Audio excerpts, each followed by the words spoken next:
সুন্দর একটা দিনের শুভেচ্ছা জানিয়ে আজকে একটা ব্লগ শুরু করে দিলাম। ঈশ্বরের কৃপায় সবারই দিনটা যেন খুব ভালো কাটে। আমাদের কাছে জীবনের মূল্য অনেকখানি। আজকে একটুখানি পরে হয়তো কি হবে তা হয়তো আমরা কেউ জানি না। তাই যতক্ষণ থাকবো ভালো মন্দ খেয়ে ভালো করে আয়েশ করে জীবনটা কাটিয়ে নেব। আজকে শনিবার, তো হঠাৎ করে আমার মায়ের হাতে চাউমিনের কথা মনে পড়ে গেল। মানে এই বাদাম আলু দিয়ে যে আমি স্কুল যাওয়ার আগেই হোক বা টিউশন যাওয়ার আগে কিন্তু খেয়ে যেতাম। আলু দেখে অনেকের নাক সিটকাবে, তবে আমার বেশ ভালোই লাগে। তো সেটাই বানিয়ে ফেলেছিলাম। আর সন্ধ্যামানিকে দেখো কত খুশি যে 14 বার করে চাউমিনটা নিচ্ছে আর আমাকে এসে দেখাচ্ছে, বলছে ভালো ভালো। এই যে তাই জন্য ওকে বাটিতে করে আজকে দিয়েছি। কিছুই খাই না, তবুও দিয়েছি ওর ইচ্ছে।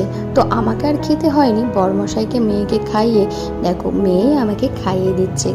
এই সুন্দর মুহূর্তগুলোই ধরে রাখার জন্য ব্লগটা করা।